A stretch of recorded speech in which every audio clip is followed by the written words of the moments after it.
Boa noite.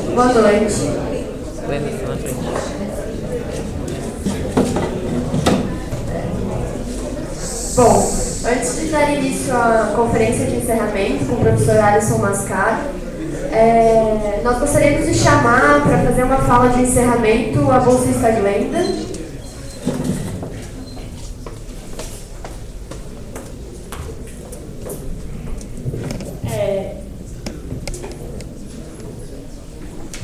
Boa noite a todos e a todas e todos. Meu nome é Glenda e eu venho fazer essa fala em nome dos meus companheiros do PET Direito.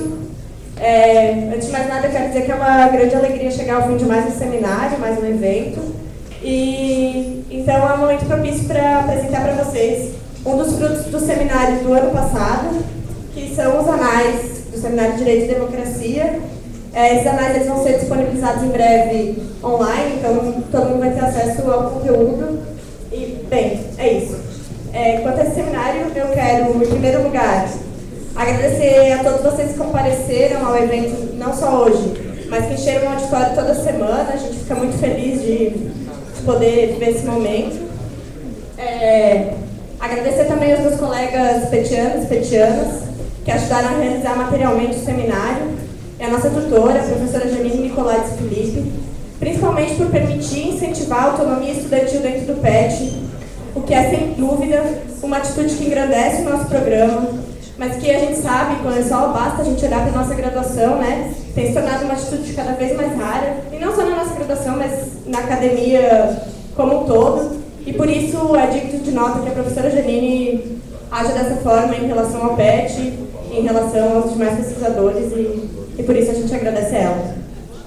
Agradecer também aos órgãos de fomento que apoiaram e permitiram a realização do seminário, agradecer a CAPES, a FUNJAB, ao Programa de Desenvolvimento Institucional do CCJ e à Pró-Reitoria de Assuntos Estudantis. Por fim, agradecer também ao Instituto de Pesquisa de Direitos e Movimentos Sociais por essa importantíssima parceria, que sem dúvida engrandeceu esse evento teoricamente, mas mais do que isso, pode trazer para a gente uma perspectiva que é muitas vezes esquecida, enfim, na universidade, na academia, que é a perspectiva dos movimentos sociais.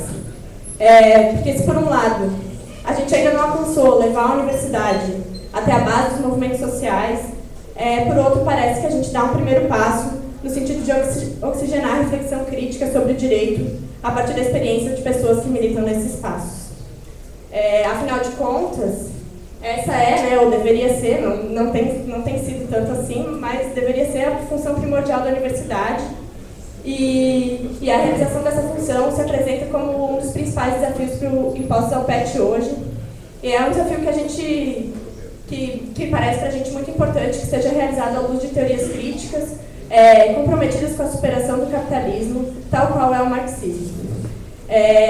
O PET Direito ele tem se dedicado nos últimos anos à promoção de perspectivas voltadas à crítica e à transformação da realidade, o que nos fez debater, dentre outras temáticas, ditadura, neoliberalismo e democracia.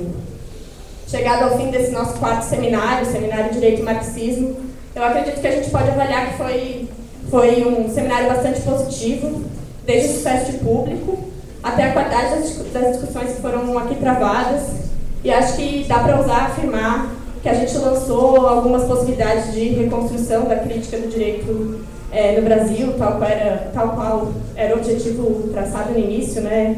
Remexer um pouco os escombros. Enfim, as possibilidades elas estão abertas, resta agora a gente se dedicar a elas, individual e coletivamente, dentro e fora da universidade. Muito obrigada.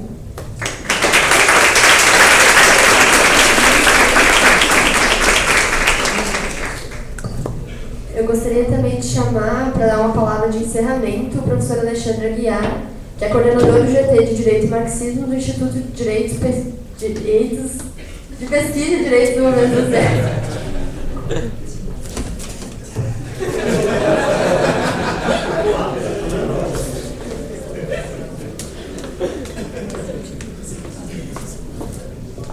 Bom, gente, boa noite, né? Realmente, fazer um fechamento rápido, né, dos debates aqui, para a gente já poder seguir com o professor Alisson.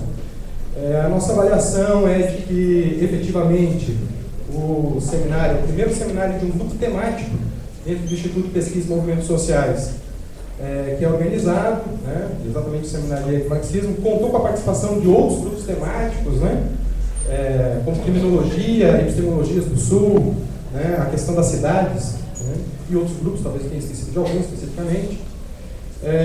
O Instituto de Pesquisa, Direitos e Movimentos Sociais tem uma trajetória recente de organização. Nós tivemos um seminário em 2011 em São Paulo, o primeiro seminário discutindo essa questão, vinculado ao debate da crítica jurídica, né, e a sua relação com os movimentos sociais. Em 2012, fundamos, na cidade de Goiás, o Instituto de Pesquisa, Direitos e Movimentos Sociais, que se articula através de vários grupos de trabalho, e um desses grupos, né, organizado dentro do Instituto, é o grupo de Direito, grupos temáticos, melhor dizendo, é o grupo de Direito e Marxismo. O evento, acho que superou as expectativas, tanto em termos de poder fazer uma atualização do debate da crítica jurídica, né, em terras brasileiras, com participação internacional, inclusive. Possibilitou também, né, ampliarmos a nossa relação, a nossa articulação com grupos de estudos, grupos de pesquisa e as potencialidades disso, né, em termos de contribuição para a crítica do direito.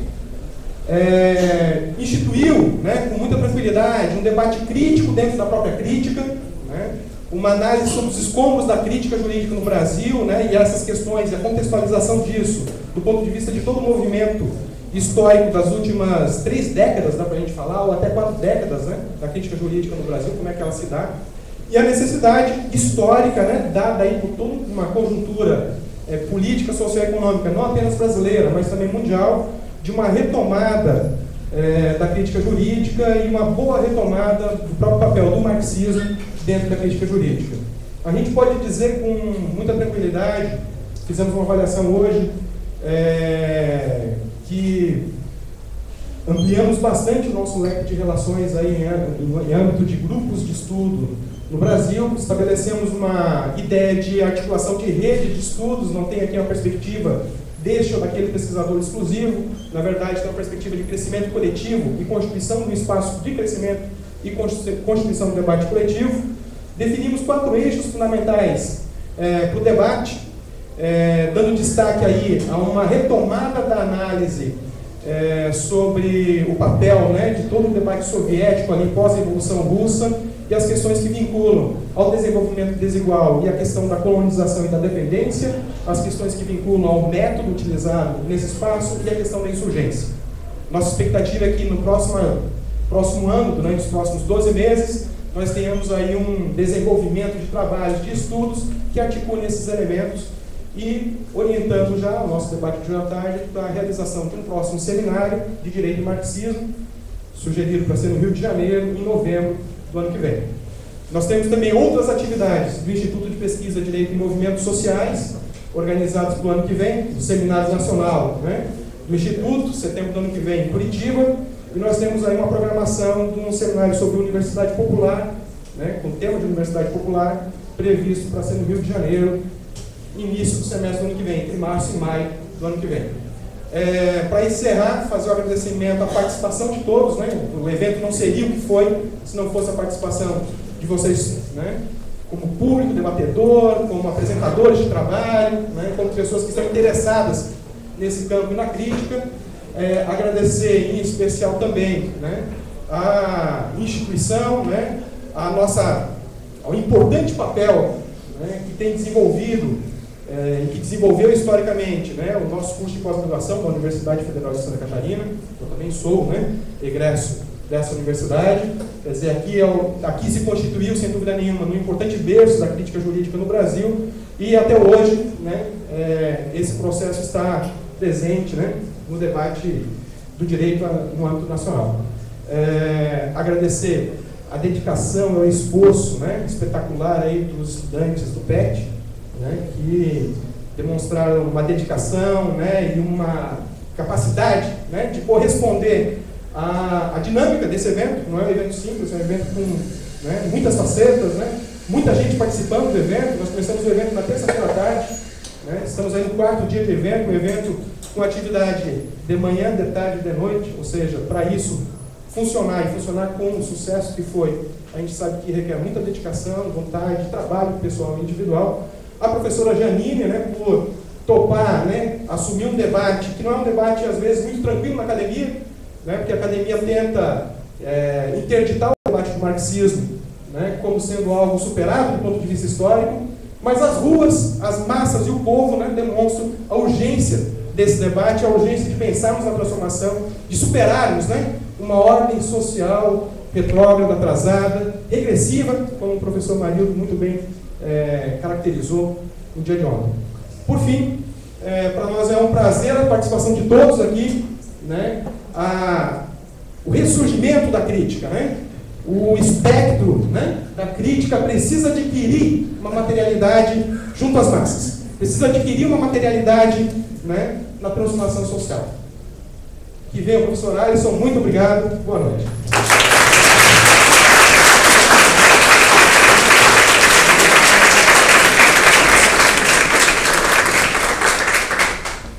Bom, agora eu gostaria de dar início à mesa. Gostaria de chamar o professor Adson Leandro Mascaro.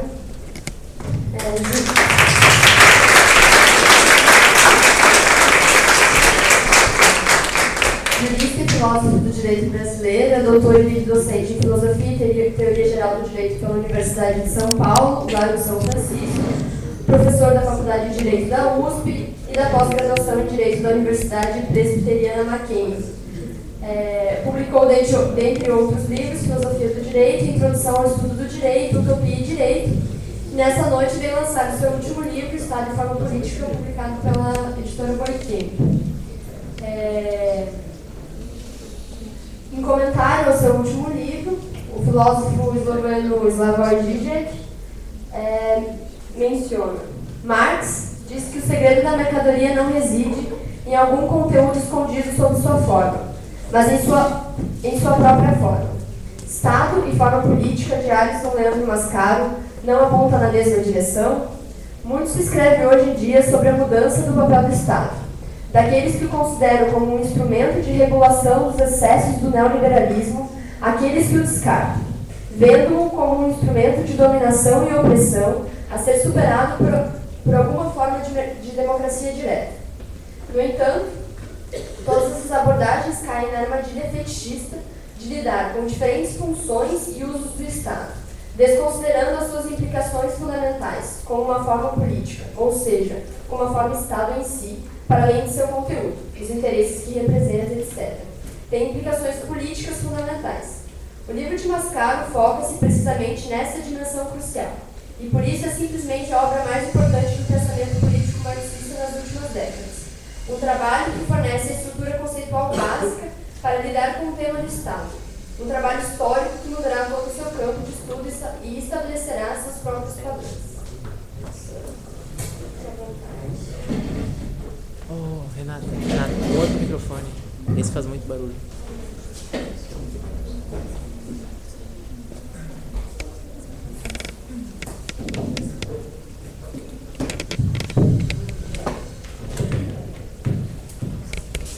Minhas senhoras e meus senhores, boa noite a todos. Eu quero cumprimentá-los, chamando-os a todos e todas por camaradas. Meus prezados amigos e amigas, em nome da professora Janine, presente, professora da Universidade Federal de Santa Catarina, eu cumprimento a todos e digo mais uma vez da minha alegria em estar aqui em Florianópolis.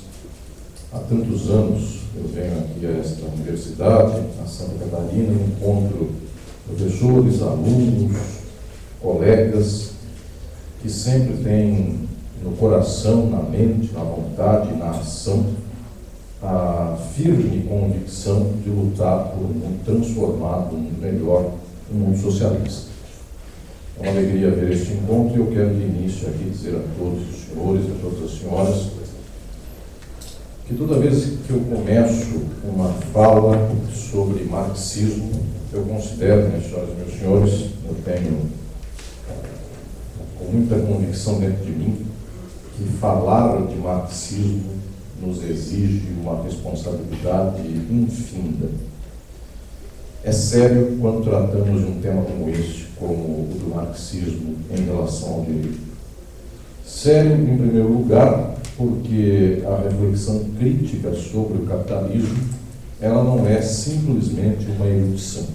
Muita coisa no mundo é erudição, muita coisa na universidade é também formada por razões eruditas. Sei que aqui a maioria dos presentes é uma maioria de juristas, mas há também pessoas de outras formações.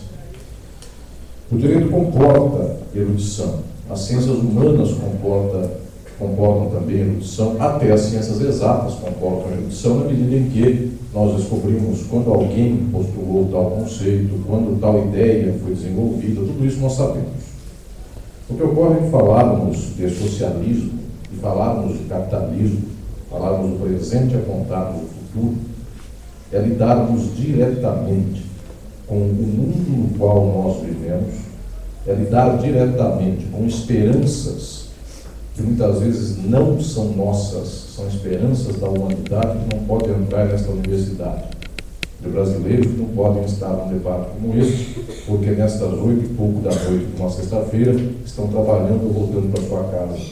Ou estão, então, num casebre, numa favela, e não têm condições de pegar um avião e vir a Florianópolis, nem tampouco se moram em Florianópolis, tem condições de pegar um ônibus e vir até aqui, ou vir falar a respeito de coisas que interessem a elas. E é por elas que nós falamos. Daí a seriedade, toda vez em que se fala de marxismo, toda vez em que se fala de transformação das condições sociais do capitalismo, daí a seriedade disso com o qual estamos lidando, porque talvez para a classe média que anima as universidades do Brasil e do mundo, o marxismo seja apenas uma teoria.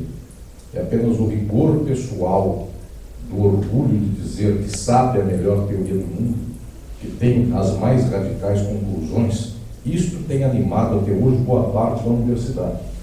Sei do que falo, li até o final, não tenho incoerência. Isso tem sido orgulho de muita gente. E, no entanto, a luta fundamental de todos nós é por aquele que talvez jamais tenha lido um livro, jamais tenha sabido o que é marxismo, jamais saiba o que é socialismo e, pior, minhas senhoras e meus senhores, pessoas que todas as vezes em que colocarmos a ela a palavra capitalismo e a palavra socialismo, via de regra, na média, na maioria, gostarão da palavra capitalismo.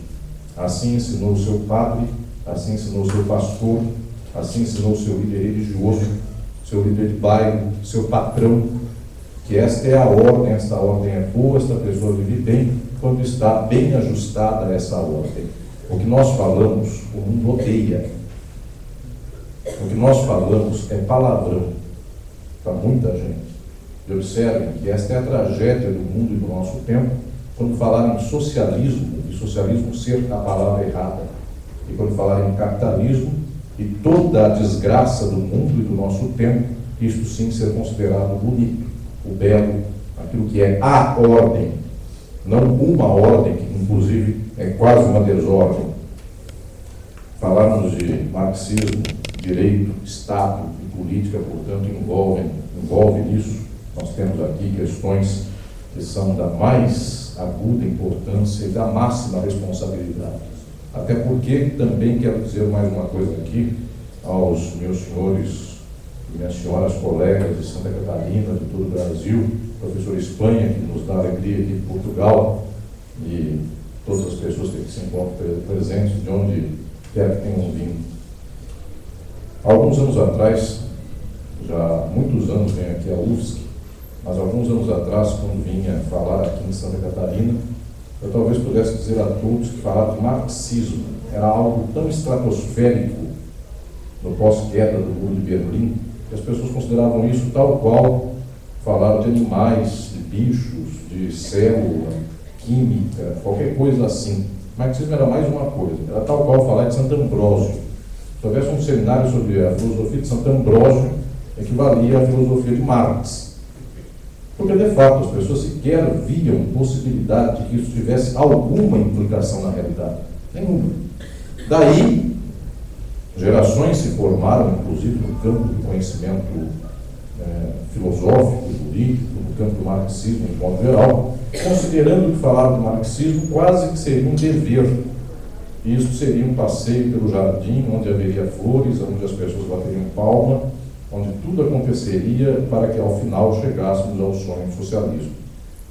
Meus prezados, o mundo, no entanto, não reservará para nenhum pensamento que seja sólido, profundamente crítico, nada que não sejam pedras, que não seja o bloqueio estrutural da política, da sociedade, porque se estamos falando de questões que são de fato estruturais, nós estamos falando em mudar radicalmente a ordem existente no mundo, em mudar radicalmente as estruturas sociais do mundo. E nós só podemos enfrentar deste mundo os máximos obstáculos. Não tenho ilusão. Falar de marxismo, enquanto isso tiver o louvor do mundo, enquanto falarmos de socialismo, isto for um passeio pelo jardim, nossa fala do marxismo é errada. Nossa fala do marxismo não tem conseguido chegar ao fundamental, porque o fundamental, meus senhores, é o fato de que o mundo é, de ponta a ponta, um mundo de exploração, de ponta a ponta, um mundo de injustiça. O marxismo, portanto, não é uma teoria para desenvolvermos nos gabinetes da universidade ou nas nossas lutas do cotidiano, dentro do sindicato, do partido político, dentro do movimento social, considerando então que um pequeno ganho já nos dá satisfação de termos feito a nossa parte para um mundo melhor. Nós não somos uma rede de pessoas que estão aí, cada qual tecendo um fiozinho, e depois desses fiozinhos todos tecidos, nós conseguimos inventar alguma outra prática que seja partidariamente um pouco diferente da que temos aqui.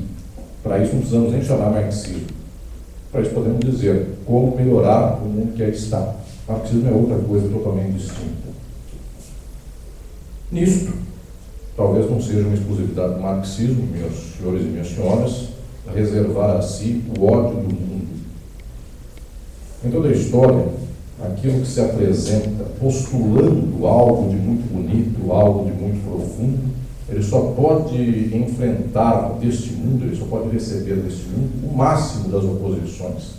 Eu dou o exemplo de 2000 anos atrás do cristianismo, falando de um tema que o mundo hoje volta a trazer à tona como se fosse algo de muita relevância na atualidade, embora seja um debate datado.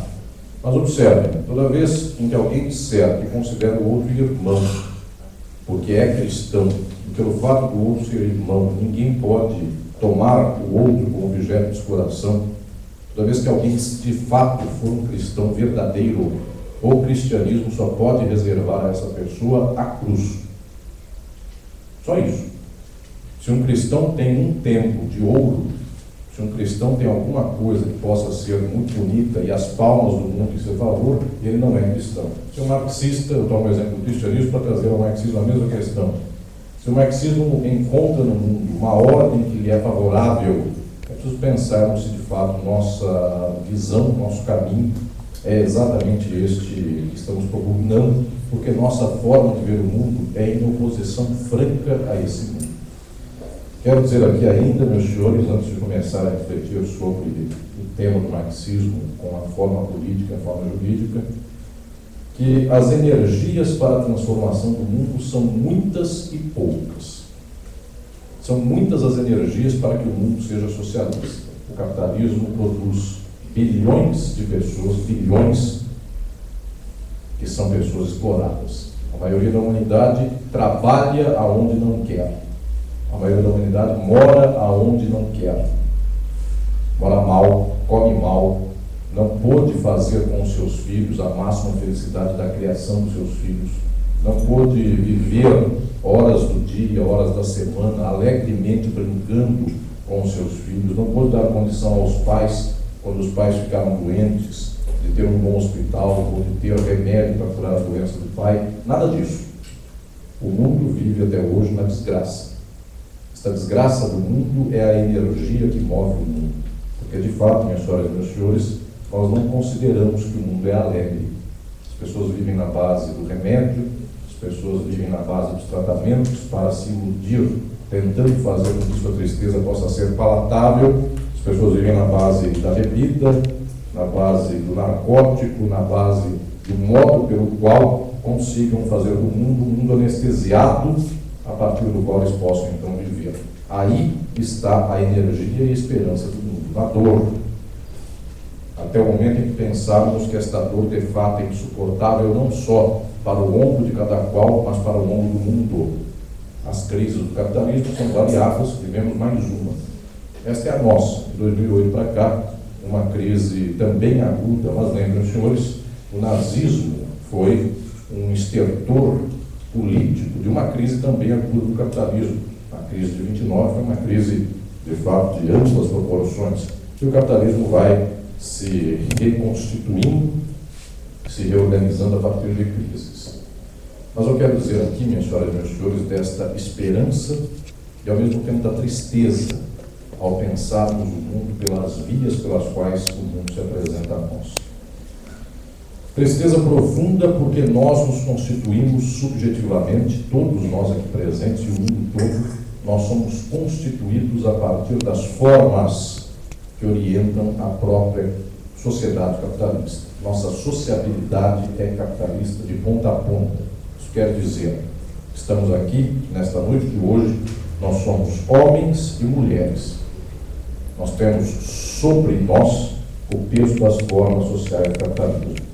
Falamos uma língua, temos ou não temos crenças, temos ou não temos dinheiro, temos cor da pele, moramos num local ou moramos em outro, uns são de uma universidade, outros nem são formados.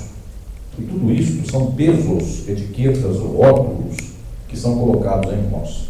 Daí observem que é muito difícil para o mundo, a partir das próprias formas que constituem suas subjetividades, romper com este mesmo mundo.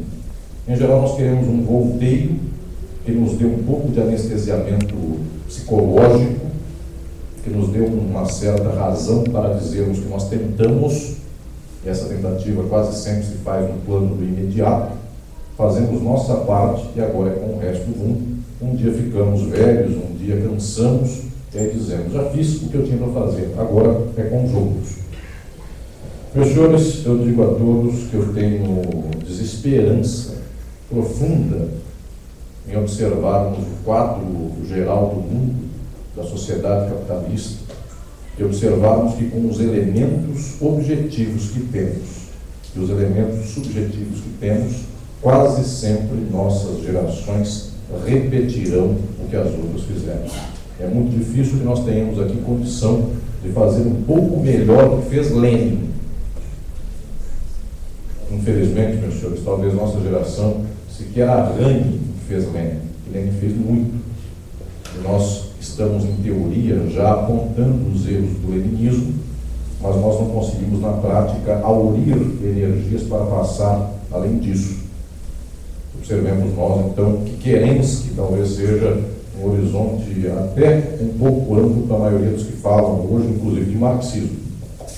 Os mencheviques passam por esquerda, perto da teoria marxista, jurídica, do mundo de hoje.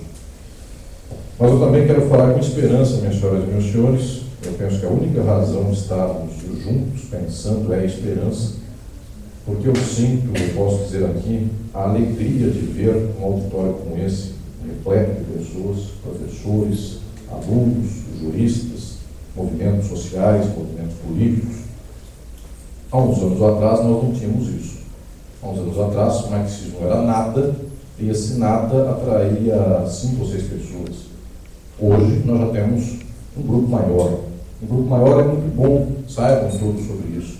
É muito bom que nós tenhamos pessoas, porque na hora dos percalços, o olho de cada um, quando um olha no olho do outro, isto ajuda para as energias da luta.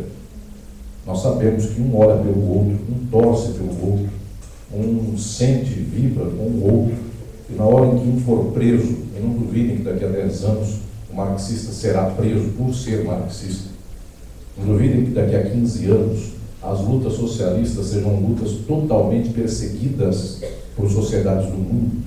Podem até não ser as sociedades do Brasil, da América Latina, podem ser, nós não sabemos, mas o fato é que haverá perseguições, haverá pedras no caminho, e é preciso que haja esta mínima união de todos, este laço de afeto, de energia, de boas vibrações e sentimentos que fazem com que nós estejamos fortes e firmes na luta. Há um ponto, meus prezados companheiros e companheiras, que é irrenunciável para qualquer perspectiva materialista do mundo.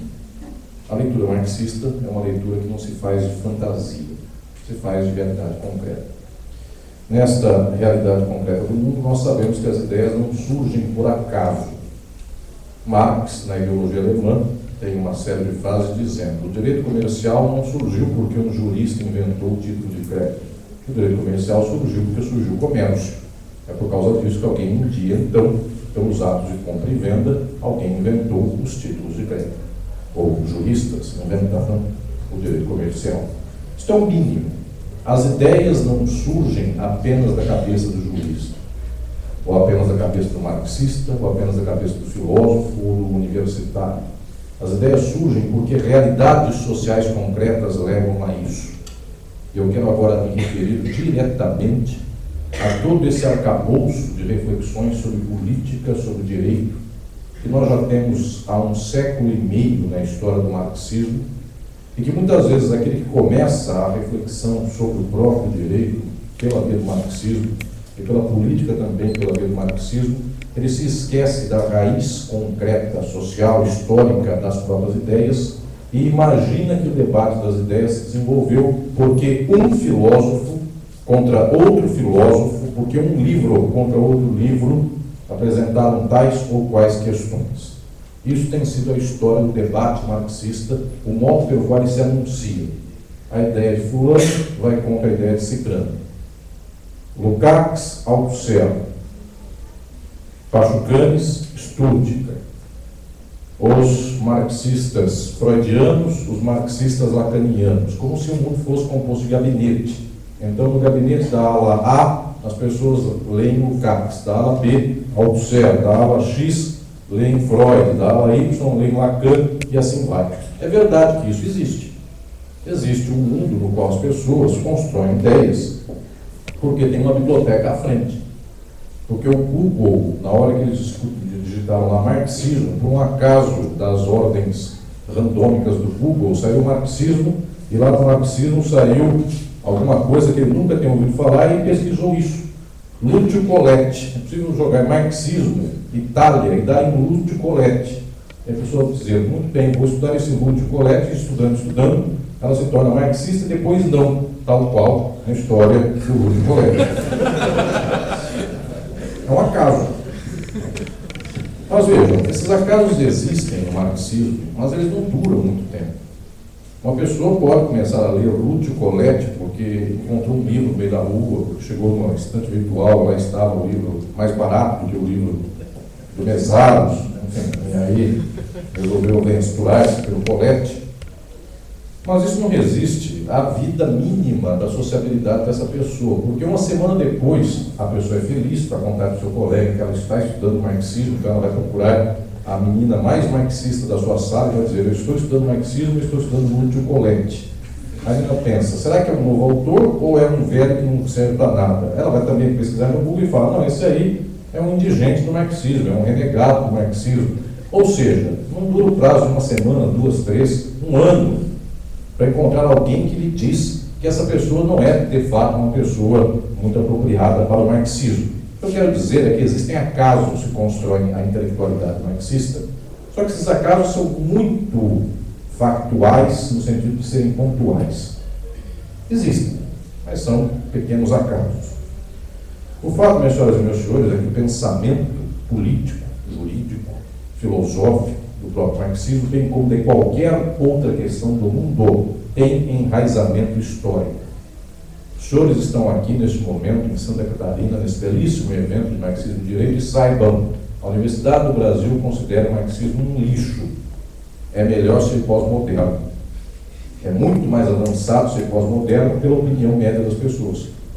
Tem a verdade deste, a verdade daquela, a verdade daquele que a gente não sabe se é ele ou ela, e é melhor do que o marxismo, que é muito tosco para essas questões de ordem de gênero, ordem sexual, ordem dos costumes. Então vejamos, as pessoas têm uma ideia, não para dizer eu sou pior que o marxista, eu sou menos radical que o marxista. Eu nunca encontrei uma pessoa que fosse não marxista e me dissesse o seguinte, professor Alisson, Eu penso menos que o senhor, sou menos radical e penso com categorias inferiores às suas. Pelo contrário, ele diz, sou muito melhor que marxista. Porque eu vejo minoria, grupo, gênero, qualquer coisa que o marxista não vê. Ninguém é não marxista considerando-se menos que marxista. Ela diz, eu sou não marxista porque eu tenho Deus no coração. Veja, já isso é uma coisa que o marxista não tem, na média. Tem dificuldade de dizer coisas como essa. Já o marxista não acredita na Arca do Noé, não acredita no Adão e Eva, enfim, tem dificuldade para isso. E a pessoa diz, não, eu acredito, há um Deus, há um mundo, há uma harmonia no universo, há um homem de barba que põe os bons à direita, sentam à direita de Deus, portanto a esquerda não vai em favor dele. Eu quero dizer, meus senhores, que o campo teórico e ideológico, ele tem força profunda não pelo acaso, ele tem força profunda pelo enraizamento social concreto dessas mesmas ideias. Em tempos nos quais o mundo chega a uma contradição maior, mas dessa contradição nós temos movimento sindical, movimento de trabalhadores, movimento intelectual de fato de esquerda, então o marxismo brilha. Aí, por um acaso, em algum momento, por chamarmos o mundo soviético de mundo oficial do marxismo, quando esse mundo perece, quando esse mundo vai ruir, aí então o marxismo deixa de ser teoria importante. É preciso que nós saibamos que em algumas ocasiões necessitamos intelectualmente remar contra a maré. E este é o caso do atual momento. Nós somos feios, sujos, malvados, o marxismo não tem Deus, o marxismo, outros dizem que não aceitam minorias, dizem que o marxismo é a União Soviética, dizem que o marxismo é Cuba, dizem que o marxismo é Moçambique, dizem que o marxismo é o Mao Tse Tung, e Mao Tse Tung já tem um nome Mao no nome, eu já ouvi isso muitas vezes, não é por outra razão que ele se chama Mao, até porque as pessoas hoje já na internet não sabem escrever Mao, com L, U, que dirá óbvio. Então, alguma razão profunda tem para esse homem chamar Mao. Meus senhores, nesta ordem do mundo é preciso resistir. É preciso resistir, mas com muita clareza para pensarmos nós. De fato, o marxismo não sabe trabalhar com gênero. De fato, o marxismo não sabe trabalhar com minoria. De fato, o marxismo é a União Soviética. De fato, o marxismo é o Samora Machel em Moçambique. De fato, o marxismo é só isto, ou é tudo isto. Ou então, o que tem de belo no Samora Machel, o que tem de belo no Lenin, o que tem de belo no Mao, qual é o bem que há no Mao? Portanto, é uma reflexão que devemos de fato fazer. A partir daí, então, neste momento, nós temos tal forma de construir as ideias do mundo que a opinião média do mundo então não nos abala mais. Aí nós vamos para o combate. Aí a ideia não é a opinião dos outros. A ideia não é para jogar no Google, não é para colocar no Facebook, não é na esperança de que as pessoas façam 500 curtirs numa frase do Mao Tse Tung. É mais fácil tirar foto de comida. Aí sim, a pessoa tem 1000 curtirs. Mao Tse Tung é para ter horrores do Facebook ou algo nesse sentido. Sobre o Estado, meus senhores e minhas senhoras, a Renata acaba de falar aí do livro, que eu também aproveito a ocasião para fazer a sessão de autógrafo a todos. Eu tenho tratado neste livro Estado de Forma Política sobre a teoria política do marxismo na atualidade. O marxismo tem algumas fases no que diz respeito ao Estado e à política. O melhor do marxismo sobre Estado e política está em Marx no Capital. Qual a natureza da política no capitalismo? Marx responde isso no Capital. Pasmem, o grande problema inicial para falarmos de política no marxismo vem junto com Marx, e talvez o primeiro desses caminhos sejam algumas obras de Engels, que, tendo que dar conta do embate do mundo, disse que o Estado é um comitê gestor da burguesia. E é uma verdade. O Estado se ajunta, se estrutura, se institui em favor do mundo burguês, em favor de uma ordem que é capitalista. Engels está certo. De uma certa maneira, como se olhar para o Sol e disser, o Sol é quente, e o Sol é uma bola. É uma verdade, o Sol não é um quadrado de gelo, o Sol é uma bola de fogo. Quem disser isso, o Sol é uma bola de fogo, vai dar um passo enorme. Porque até então, meus senhores, observem também um horror, até então e até os dias de hoje, pessoas do senso comum, e infelizmente são, a maioria dos juristas, olham para o Estado e dizem: o Estado é o bem comum, o Estado é o contrato social, que organiza uma instituição que trabalha em favor de todos. Isso equivale a todo mundo sair daqui em plano meio-dia, em Florianópolis, olhar para o sol e dizer: olha o quadrado de gelo belíssimo que está lá, refletindo não sei o quê.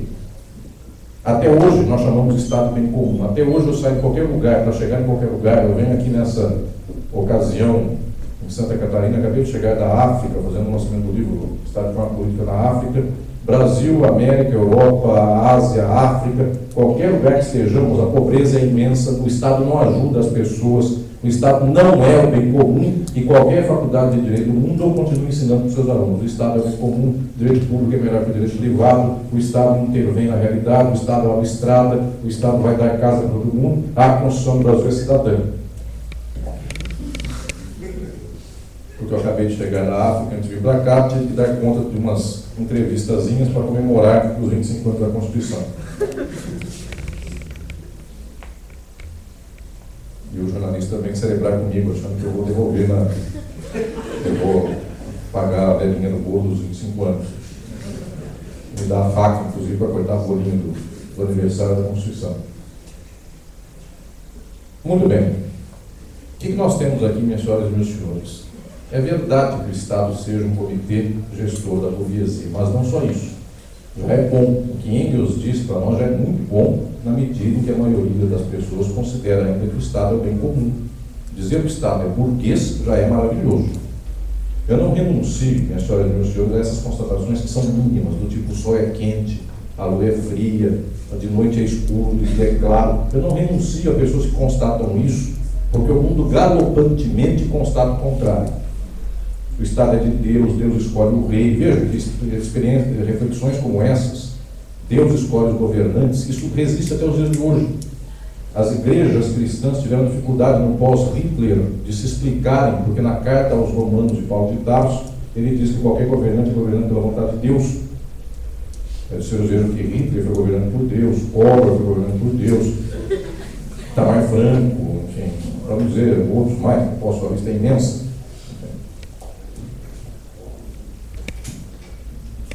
Quero dizer, então, que já Engels falou coisa bonita.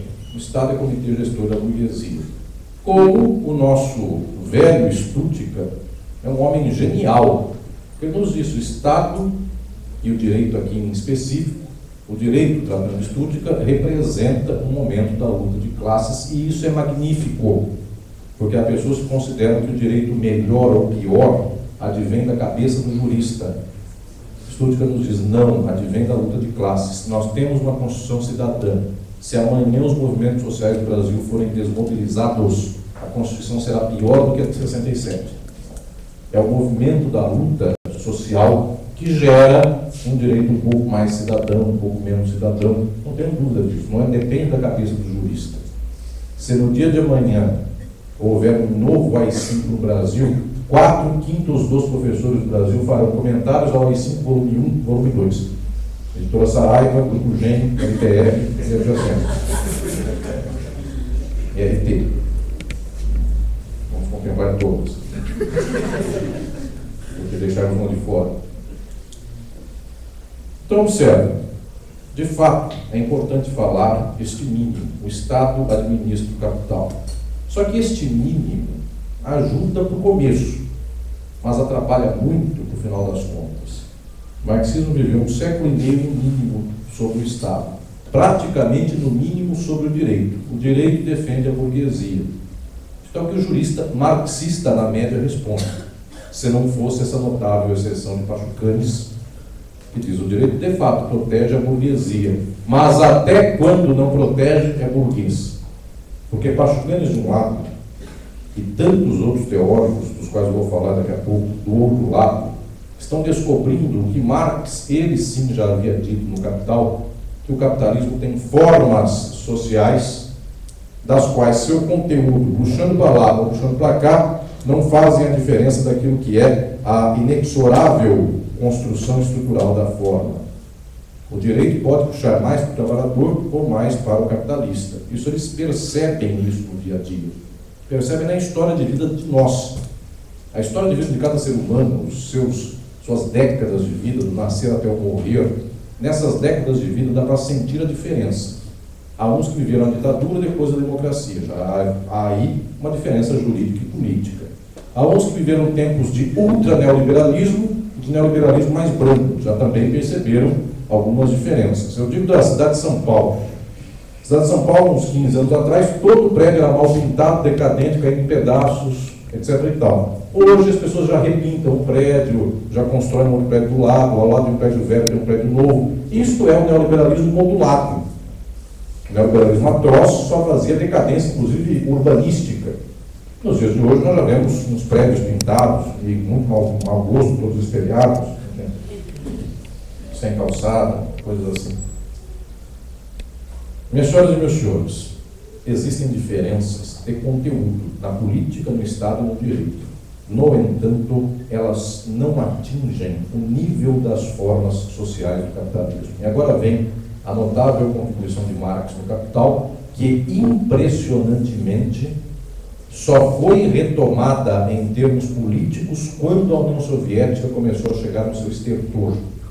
Para a União Soviética, para o mundo da cortina de ferro, para o mundo daquilo que alguns chamam de socialismo realmente existente, dizer que o Estado era o comitê gestor da burguesia era muito bom, porque se o Estado é o comitê gestor da burguesia, é só tirar a burguesia e o Estado vira o comitê gestor do povo, da classe trabalhadora. Observem, a definição engelsiana sobre política, que é boa, o sol é quente, o sol é redondo e é quente, essa definição é ótima e também cabia no bolso do mundo soviético.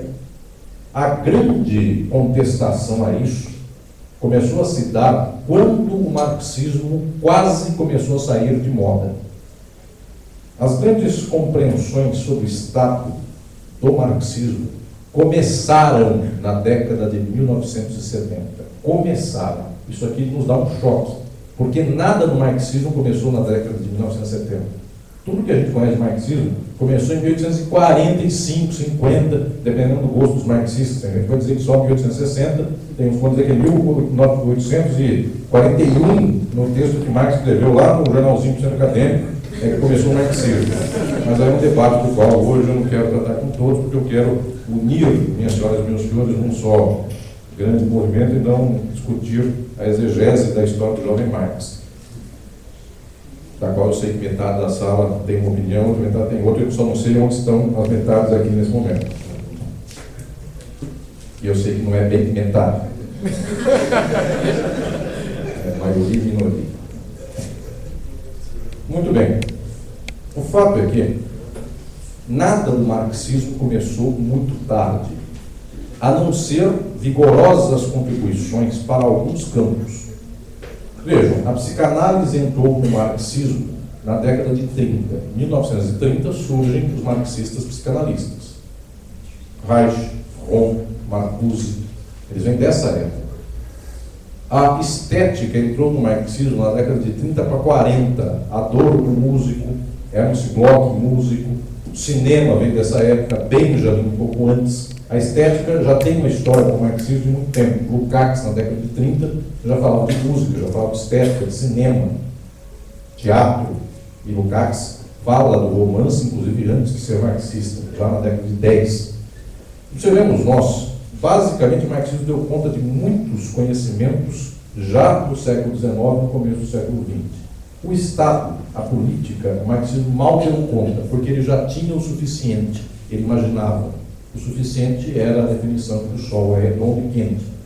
O suficiente é a definição que o Estado é o comitê gestor da burguesia, e isto era o suficiente para tocar o mundo soviético, para tocar Cuba, para tocar a Alemanha Oriental, para tocar a China, para tocar o Vietnã e adjacências. Na década de 70 vem a grande crise da própria estrutura teórica do marxismo. E daí vem a pergunta: o Estado será um elemento de fato administrável em favor do capital e em favor das classes trabalhadoras? eu diria aos senhores que isso não é uma novidade. É um movimento teórico que se institui sistematicamente aí, mas já Marx havia dado a resposta. O Estado é uma fórmula necessária do capitalismo. Onde há Estado de qualquer tipo, há capitalismo. É um termômetro. Como é que eu sei que alguém tem o corpo muito quente ou muito frio? Coloco o termômetro na pessoa, depois de 2 minutos tiro o termômetro e digo para o lado. Ele está com 39 de febre. Quem me falou? O corpo da pessoa ou o termômetro? Termômetro. Só que é de fato, o corpo da pessoa tem 39 de febre. Assim é o Estado. Onde eu encontrar um Estado, tem marxismo, tem capitalismo. Ali se dá a estrutura do capitalismo. E por uma razão muito simples, meus senhores. Agora, o velho Pachucani se emenda com a teoria política. A forma estatal, a forma política, ela necessariamente se dá, quando é forma estatal, em sociedades nas quais os produtores diretos, os trabalhadores, são apartados do meio de produção, mas este apartamento se faz pela modalidade da exploração do trabalho assalariado. Ou seja, sociedades estatais têm sujeitos que se vendem voluntariamente aos que compram. Isto é a forma jurídica. Esta é a forma jurídica. Sujeito há em toda a história da humanidade, só que um é sujeito da força, é o escravo, sujeito pela força. O outro é sujeito pela impossibilidade de outros meios, é o sujeito feudal. No capitalismo nós somos sujeitos de direito. E observem que quando nós falamos que somos sujeitos de direito, isto é o horror. Nós somos submetidos. Eu não posso ter uma Ferrari porque o direito não deixa. Eu moro na favela, não posso ter uma casa porque o direito não deixa. Eu sou 6.000 famílias, invadi um terreno em São Paulo, São José dos Campos, chamado Pinheirinho, que era um especulador, um homem que tem uma imensa culpa no cartório, que invadiu um terreno que ele só usava para especular. Sou 6.000 famílias. Por que sou sujeito de direito? O direito me tira desse terreno. Eu moro no relento. A palavra, a expressão sujeito de direito é um horror. Nenhuma faculdade de direito, no entanto, conta isso como se fosse um horror. Nós dizemos, sou sujeito de direito. E ele não percebe que começa a expressão sujeito de direito por sujeito. Sou submetido pelo direito. Nós contamos o contrário. Sou submetido pelo direito. Quem manda em mim não é você, é o direito. E que vale a criança dizer para o colega, quarta série da escola, você não manda em mim, quem manda em mim é minha mãe e meu pai. E crianças dizem isso, enfim, eu vou dizer, só manda em mim a minha mãe e meu pai. Ao que o colega xinga a mãe, então, para continuar a briga. Meus senhores, Pachucanes descobriu que a forma do direito é a forma do capitalismo. Quando Pachucanes descobriu isso, 60 anos depois, 40, 50 anos depois, os teóricos políticos redescobrem Pachucanes.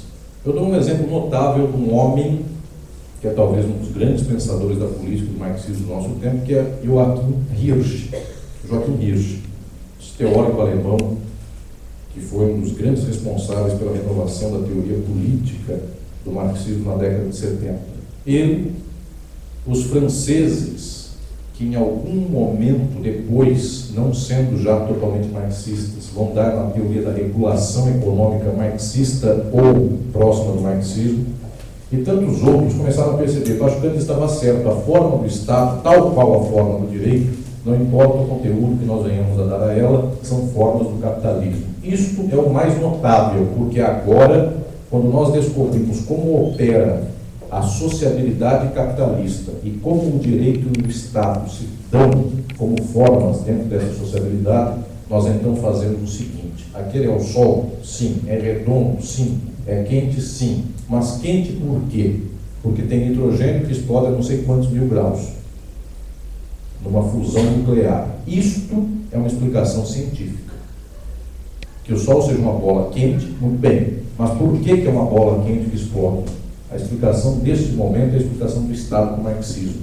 Onde houver divisão de classes e onde o capital se dá, e portanto o trabalho é assalariado, onde essa estrutura se dá, existe sujeito de direito e existe forma política estatal. Sempre, até na União Soviética.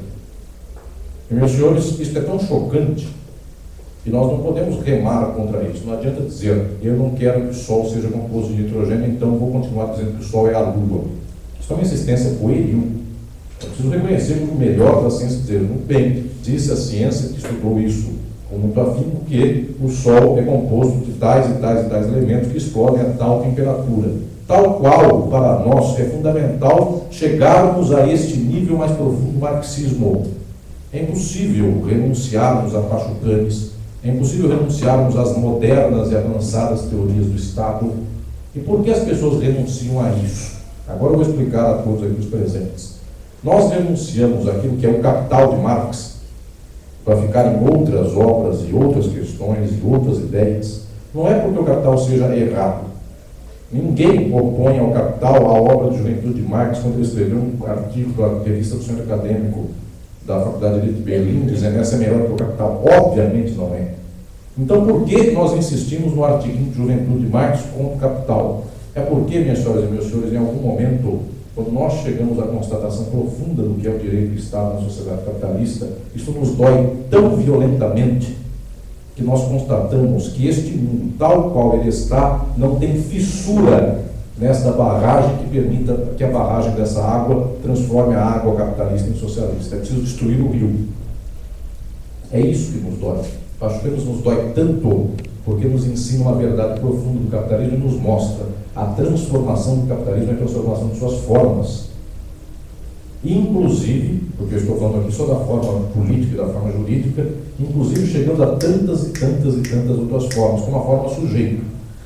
Até hoje, minhas senhoras e meus senhores, nós somos subjetividades constituídas dentro do capitalismo e nós temos nome, sobrenome, um é italiano, o outro é africano, o outro é espanhol, o outro veio de tal cidade. O Pedro, meu orientando de mestrado lá em São Paulo, é de Santa Catarina, e eu cheguei aqui, estou na sua terra, ele me responde, não, minha terra não é aqui, minha terra é o interior de Santa Catarina. Então veja, uma pessoa tem um local, e não é aqui o local dele, o local dele é São Domingos. Cada um tem um local, cada um uma subjetividade, um tem um sotaque, outro tem outro, um tem uma visão, outro tem outra, e é difícil para nós pensarmos que o mundo possa ser melhor que isso, porque pensarmos que o mundo possa ser socialista é dizermos nós que a faxineira terá as mesmas condições do que a sua madame para a qual ela trabalha, de que o negro vai governar o branco, de que o travesti vai ser ministro do STF. E eu, quando eu falo para faculdades de Direito, não só para núcleos de marxismo, mas para as faculdades de Direito, eu digo, nós estamos tão longe de superar as formas do capitalismo, eu vou morrer, tenho certeza, não verei um travesti juiz de Direito. E dou sempre um exemplo. Aquele senhor de São Paulo, para não falar de Estados Unidos, eu falo do meu, cada um xinga a sua profissão, o seu estado, não precisa dos outros. Não me faltam exemplos da minha área e das minhas regiões. Aquele juiz de São Paulo, desembargador, o senhor Lalau, que roubou 250 milhões de reais para construir um fórum naquele tempo, de 20 anos atrás, se houver um concurso novamente para juiz e cair a barreira dos 70 anos, o senhor dá esse exemplo não dá porque ele tem mais que 70, mas supondo que essa barreira caia e houver um concurso para juiz, segunda fase final de juiz do trabalho, só restar para uma vaga 2 candidatos, o Lalau e um travesti, ganhará o Lalau. Ele é branco, homem, bem nascido, se não é bem nascido, é bem enraizado posteriormente, tem uma senhora, a senhora dele é uma mulher distinta, é dama da caridade cristã, e outro é um travesti.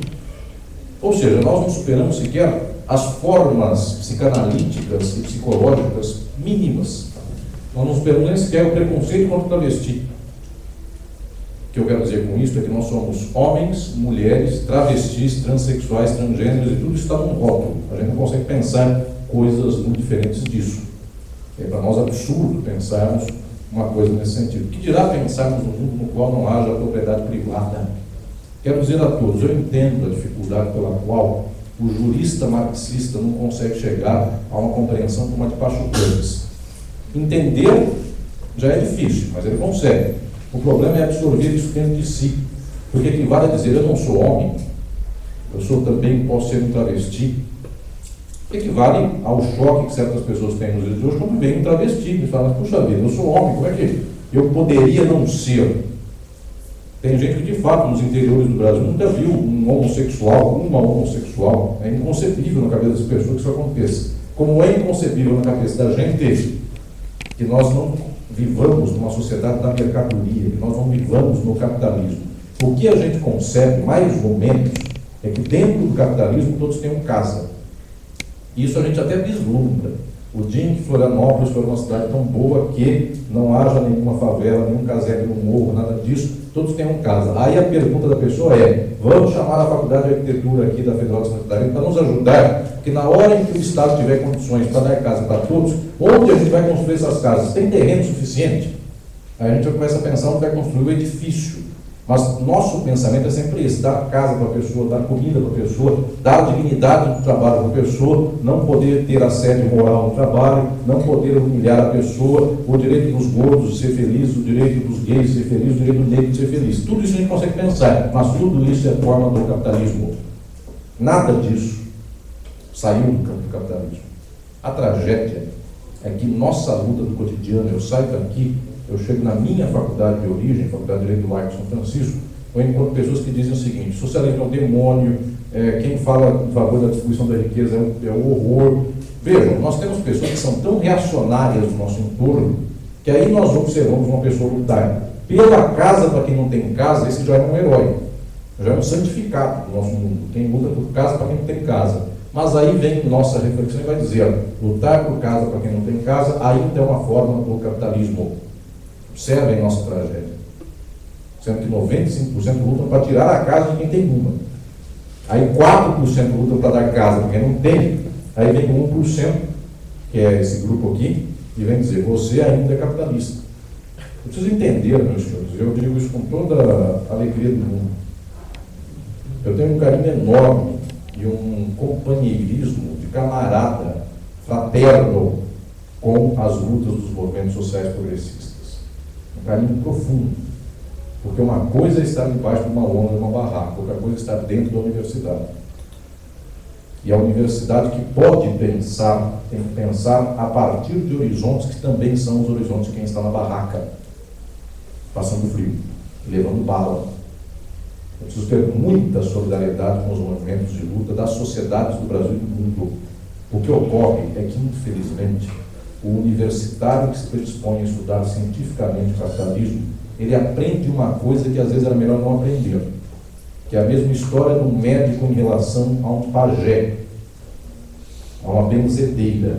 A benzedeira recebe a mulher e diz para a mulher: tome esse chá que eu te faço aqui uma reza, você vai curar. Aí chega o médico e diz: não, você tem câncer.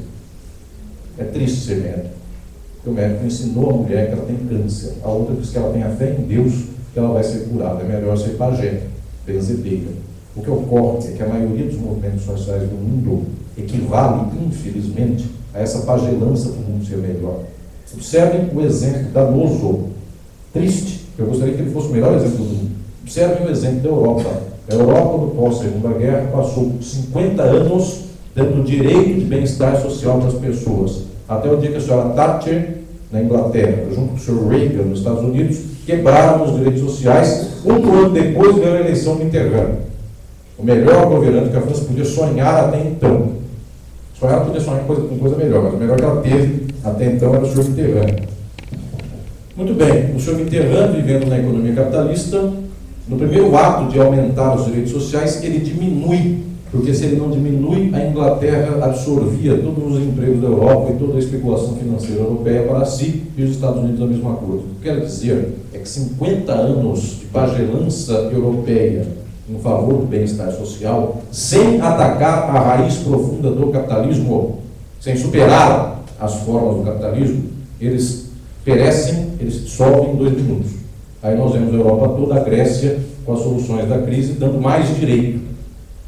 É a solução do Sr. Habermas, que perguntaram: o que o senhor acha que a Grécia deve fazer? Respondeu Habermas: deve se fortalecer na União Europeia. Isso quer dizer, ao contrário da Argentina, que deu calote e começou a crescer, a Grécia deve entrar no buraco, mas com direitos humanos, ou seja, pobreza com dignidade, enfim, pobreza prostituta sim, mas com decência, padrões que as pessoas queiram usar com seu preconceito médico.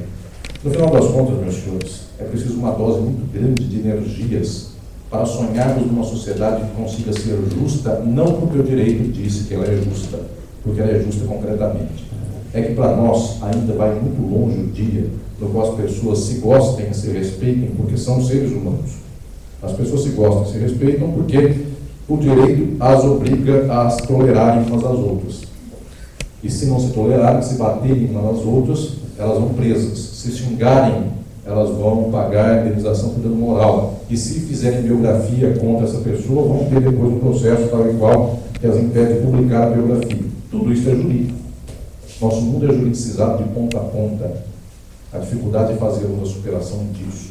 Quero, no entanto, dizer aqui a minhas senhoras e meus senhores, sonhar com a superação do capitalismo é entendermos que o direito é bom, mas é trágico. Se nós não entendermos esta dimensão, nós ainda apostamos só na beleza do direito. Mas o direito esconde, ao lado dessa beleza, ou atrás dessa beleza, o horror que quer dizer o seguinte: George Soros arranca do Brasil não sei quantos bilhões de dólares por ano, por causa do direito. Porque o direito diz que os contratos devem ser cumpridos, ele contratou com o Brasil títulos da vida pública brasileira, e o Brasil tem que honrar os contratos. E o Brasil não dá casa para as pessoas, não dá escola para todo mundo, nem universidade para todo mundo, porque tem que pagar o George Soros. É o direito que faz com que o Brasil não tenha casa para todos. Se os senhores tiverem um avô, um parente, um amigo que morreu sem SUS, é por causa do direito. Porque o SUS do Brasil, para que ele seja muito, muito, muito bom, precisa de mais 30 bilhões. O SUS do Brasil deve gastar por ano 25 bilhões de reais. Para ele ser maravilhoso, para ele dobrar os hospitais, reformar, comprar maca melhor, com rodinha de 100%, que a enfermeira tenha soro o melhor possível, leva ainda uns 30 bilhões. E, meus senhores, nós pagamos de títulos da dívida pública 200 bilhões. É a piada do homem que não tem nada de marxista, que é o senhor José Alencar, não o romancista, o vice-presidente da República, que disse: se o George Soros for um pouquinho mais sensível, e ao invés de tomar do Brasil, junto com o Banco Itaú, Bradesco, que se limitaram os 200 bilhões, eles tomassem 150, que eles ainda continuam bilionários, 50 faziam com que toda a faculdade do Brasil fosse pública. Quem um dia pagou uma mensalidade é por causa do direito. Porque escola, saúde, não é custo absurdo da sociedade contemporânea. É custo, inclusive, que nós conseguimos pagar, mas o direito impede. Eu vim da África, semana passada, fazer lançamento do livro por lá, algumas palestras por lá. A África morre por conta da AIDS, não é porque o remédio é caríssimo. O remédio da AIDS, hoje, até o africano consegue produzir. No entanto, o africano que vier produzir remédio contra a AIDS, ele tem a maquininha, tem a sapiência, tem a inteligência, já tem até faculdade de farmácia por lá que ensina como colocar o produto de um lado e sair o remédio do outro, tem até o plástico para embalar o remédio para tentar minorar os efeitos da AIDS para as pessoas. No dia em que ele fizer a maquininha para fazer remédio contra a AIDS, no outro dia de manhã vem um fax de Nova York, ou de Berlim, ou de Paris, ou de Londres, de um rapaz ou de uma moça, que o rapaz deve ser um advogado muito bem formado por Harvard, Yale ou qualquer coisa assim, que é advogado da maior indústria farmacêutica dos Estados Unidos, que diz para ele lá no país da África: você não pode produzir o remédio. A resposta: como não posso? Eu já tenho a máquina, sei produzir. Por que não posso? Porque os direitos de patente industrial do remédio são propriedade privada da indústria tal dos Estados Unidos. E quem fez isso é um advogado. Deve ser bom advogado, porque o advogado ruimzinho nos Estados Unidos vai ser advogado da periferia, na esquina, na hora da briga. O bom advogado vai ser advogado dessas grandes multinacionais. O rapaz brilhante, imagine um menino competitivo, brilhante, insuportável da UFSC, seus colegas aqui de faculdade. Esse rapaz é que vai advogar o mais insuportável da sala, o mais brilhante, que fala inglês perfeitamente, inclusive com sotaque de Manhattan. É esse rapaz que vai, porque ele xinga o sotaque do outro é da Fisk, enfim, escola de línguas. Então ele é mais nobre que os demais. Esse rapaz é quem vai impedir um africano de fazer remédio contra a AIDS. É o direito. O direito é isso, meus senhores. Nós pensamos: o direito não é o ECA, proteção da criança e adolescente. Proteção da criança e adolescente é uma norma de tipo técnica da sociedade. É dizer, a partir de uma idade é que nós vamos começar a exigir dessa pessoa mais do que exigimos em idade anterior. É só isso. Direito, no final das contas, é isso. Eu posso ou não posso fazer remédio se eu sei fazê-lo? Não. No Brasil não faltam terrenos. Eu posso dar a cada terreno uma habitação para quem não tem? Não. Quem impede disto, que isso aconteça, é o direito. Nós nos enganamos, porque essa rebarba do direito com a qual nós vivemos, ambiental, mesmo assim, ambiental com muita dificuldade, criança e adolescente, direito urbanístico, direito ao nome, etc. e tal, direitos sociais tal e quais, tais e quais. Isto nos dá a ilusão de que o direito é a coisa mais maravilhosa do mundo. Saibam, meus senhores, isto será, estas regras existirão no socialismo cada vez mais potencializadas. No entanto, o núcleo, a forma jurídica não pode haver no socialismo, porque a forma jurídica é o que impede alguém de ter remédio, é o que impede alguém de ter um teto. E este sonho é um sonho maior. Este sonho é um sonho muito maior. É como nós dizermos, eu amo a qualquer um, seja ele do meu país ou não do meu país. Eu digo no Estado de forma política, nós precisamos sonhar com um mundo no qual não são todos os brasileiros que tenham condições tais e quais. Um mundo no qual não haja mais brasileiros, porque ser brasileiro é o problema, ser paraguaio é o problema. Um mundo no qual não haja mais fronteiras. Quando eu falo de Brasil e Paraguai, meus alunos conseguem imaginar um dia no qual o Brasil e o Paraguai dão uma mão, vamos lá na ponta da amizade, um paraguaio dá uma cestinha de flor para um brasileiro dá uma cestinha de flor para um paraguaio e todos serão felizes. Eu só peço para os senhores pensarem na seguinte hipótese: o dia que o presidente do México com uma marreta na mão e o George Bush ou o Obama do outro lado nos Estados Unidos, ambos com a marreta na mão, quebrarem o muro que separa o México dos Estados Unidos. Eu até vejo o presidente do Paraguai e o presidente do Brasil um dia darem florzinho para o outro na ponta da amizade. Até vejo, mas não vejo o dia que o mundo dos Estados Unidos venha acabar. Portanto, a forma e Estado continua presente no nosso mundo. Convido a todas as senhoras e todos os senhores para que avancem na teoria marxista mais profundamente. Eu fiz nesse livro aqui, Estado de Forma Política, um balanço de toda essa teoria marxista mais avançada, que infelizmente no tempo em que a União Soviética acabou, foi esquecida. Aquilo que era a filosofia marxista de 40 anos atrás, que todo mundo leu, não teve o acompanhamento dessa filosofia que veio depois e que quase ninguém leu. No entanto, meus senhores, tenho a certeza, saibamos o mais alto, saibamos até o horizonte em que a ciência já nos possibilitou conhecer, que o marxismo é uma ciência. Saibamos entender a ciência da sociedade capitalista no seu auge, para depois de sabermos, então, termos nas mãos os melhores instrumentos e as melhores ferramentas para trabalharmos. Quero dizer aqui, por derradeiro, uma questão a meus companheiros e minhas companheiras aqui presentes, meus camaradas. Quero dizer uma questão apenas. Nós que podemos estar na universidade ou no ambiente acadêmico, nós que podemos saber, temos uma missão, que é a nossa barraca de lona, na qual nós devemos passar frio para contribuir pela luta dos movimentos e da transformação do mundo.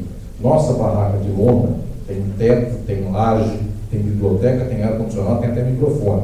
No entanto, a nossa barraca de lona é a necessidade de sabermos cada vez mais alto, cada vez com mais dor, porque quanto mais nós sabemos do quanto é cruel o mundo capitalista, isso mais dói em nós, porque nós temos de fato saber profundamente para podermos legar aos movimentos de transformação do mundo a sabedoria desses próprios movimentos, para que esses movimentos possam ter então o melhor possível para que possam lutar, sabendo de quais são os riscos, sabendo de quais são os horizontes, quais são os caminhos e como é possível então transformar essa realidade. Eu diria a todos aqui presentes que saber do marxismo jurídico, só quem já se ocupa de marxismo e direito, já pelo fato de ser aluno de direito, ou jurista, ou professor de direito, ele já se encontrou no extrato da classe média de qualquer sociedade do mundo. O peso no ombro é muito maior, meus senhores, porque o nosso peso é por fazer um mundo no qual fale cada vez menos direito e fale cada vez mais socialismo. Muito obrigado.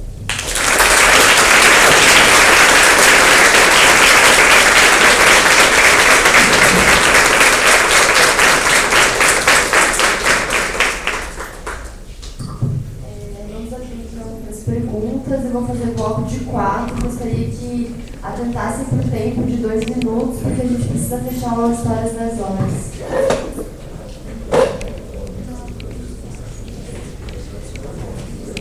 O senhor disse que mesmo depois das 10 horas ele ficará à disposição de todos lá fora e para dar autógrafos, inclusive.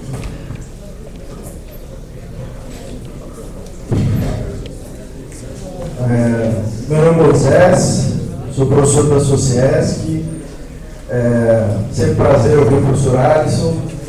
Eu queria fazer uma pergunta específica e bem rápida. Seguinte, professor, o senhor nos apresentou uma vinculação entre a forma mercadoria e a forma política a partir da crítica genética proposta por Pachucanes. No entanto, e colocou essa perspectiva a partir do pessimismo, da política, etc., colocou essa dimensão que é absolutamente necessária. No entanto, em vários momentos da fala do professor, o professor trouxe a ideia de justiça, uma dimensão, portanto, moral, a ideia da injustiça que o capitalismo nos coloca, etc., e a possibilidade, e aí eu vejo isso a partir de uma perspectiva antitética, o professor fala em injustiça, portanto, a possibilidade de uma justiça. Então, eu falo isso para tentar interligar a partir de duas falas anteriores que nós tivemos, salvo engano, na quarta-feira à noite, do professor Francisco Guimarães e do professor Celso Udi, e a partir de uma colocada um ponto de vista teórico bastante heterodoxo, em Dussel e, de alguma maneira, em Negri, uma ideia de justiça vinculada ao trabalho vivo. Então, eu gostaria de saber que, se é fato, a partir da perspectiva teórica, se existe uma ideia de teoria de justiça, de fato, como o professor está nos colocando, e se tem alguma, e como avalia essas perspectivas a partir do trabalho vivo colocadas, não digo nesses autores, mas a partir dessa ideia central. Boa noite, meu nome é Alan, sou aluno de Direito da Federal do Paraná. O professor, na sua exposição, falou, e eu concordo com as perspectivas, sobre os direitos sociais, o estado de bem-estar social, e que essas somas, na verdade, não foram verdadeiras conquistas ou melhoramentos, mas, na verdade, uma mutação da forma, digamos assim, para continuar o sistema como ele está. Porém, esse ano, por exemplo, em junho, quando houver as manifestações por conta do aumento da passagem, portanto, um direito social, digamos assim, ou quando a gente pega um exemplo do movimento estudantil que reivindica 10% do PIB para a educação pública, nesses momentos há um certo tensionamento do sistema, porque apesar disso ser possível de ser efetivado, assim como dar casa para todo mundo é possível de ser efetivado no mundo capitalista, isso não é efetivado. Há uma resistência do Estado, uma resistência da burguesia para que isso não se efetive. Será que a luta por direitos sociais, não pode ser uma possibilidade de tensionamento do Estado, do sistema capitalista, que proporcione uma possibilidade de ruptura? Ou será que essa luta ela sempre vai estar cooptada pelo Estado, sempre vai estar cooptada pelo direito?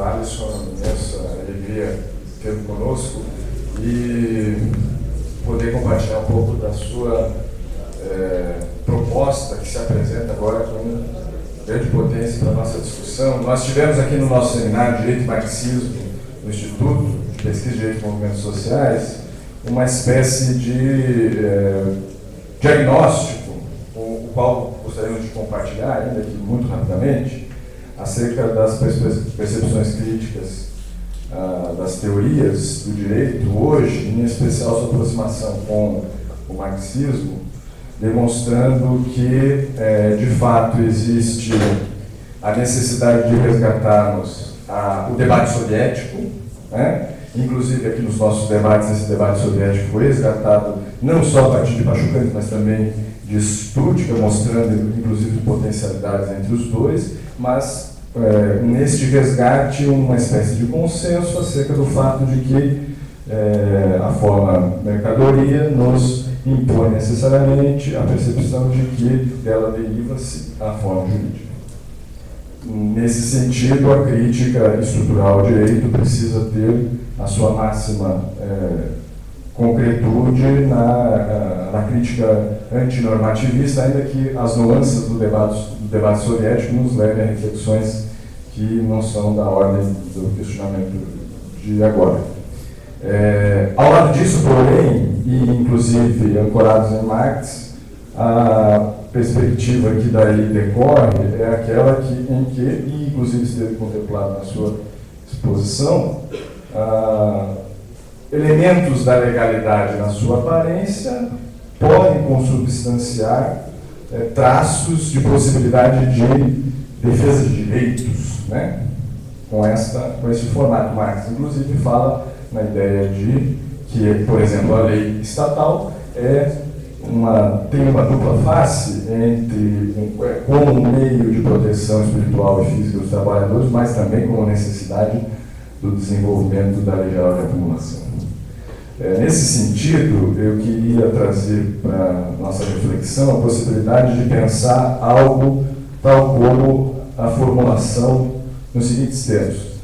A forma política na qual você nos apresenta encontra analogia ou é um desenvolvimento como processo da forma aparente do direito, trazendo aí uma conceituação que talvez seja um pouco não pacífica, né? Mas de qualquer modo a forma de regulação estatal que se consubstancia em lei, né? Portanto, diferenciando lei de relação jurídica para demonstrar os momentos aparente e essencial do direito. Forma política e forma jurídica aparente encontram equivalência ou são momentos autônomos da reflexão marxiana, principalmente, mas claro, com a contribuição do debate soviético e, obviamente, a partir da perspectiva do professor, no debate levantado a partir da década de 70 dos derivacionistas, Rich, etc.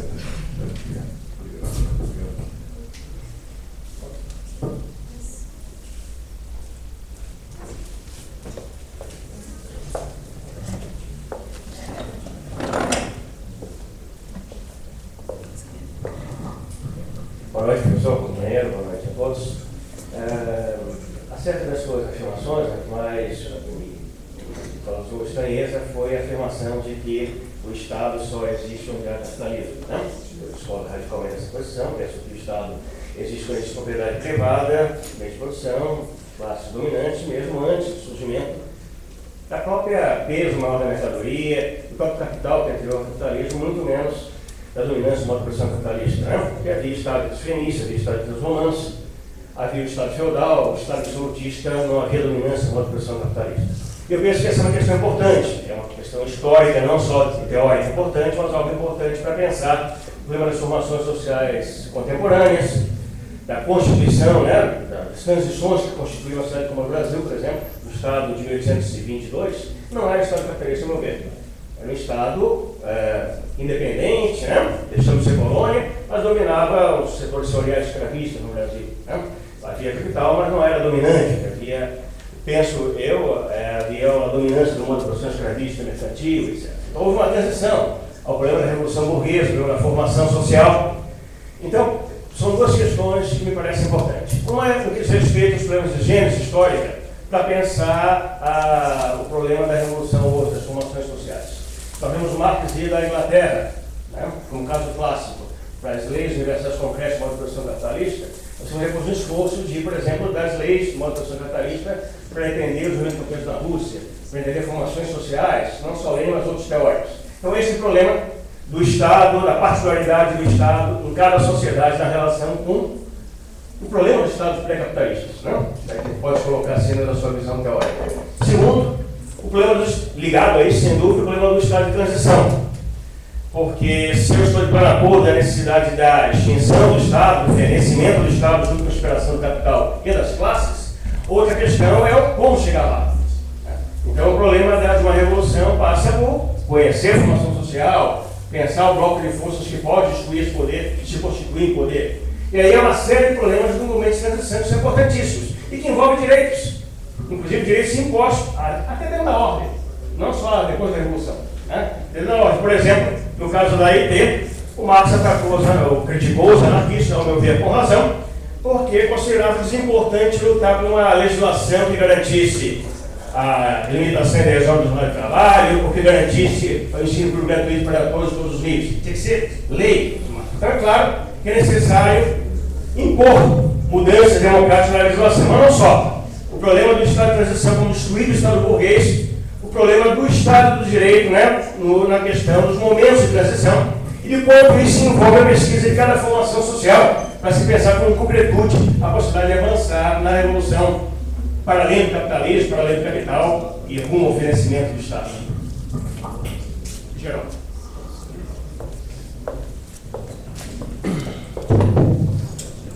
Muito bem, meus pesados. Geraldo, a sua questão me permite pontuar a tese de fundo do que eu dizia da diferença da leitura primeira do marxismo para a segunda, que o Sol é quente e o Sol é composto de tais e quais coisas. Formas pelas quais grupos, classes, arranjos sociais dominaram, se deram como dominantes na sociedade, existem vários. Muitos deles nós damos o nome a eles, nós damos nomes de Estado. Como nós chamamos por direito romano. Mas essa é a tese de Pachucanes, essa é a tese do marxismo posterior a ele, a tese com a qual eu também comungo e desenvolvi uma série de reflexões.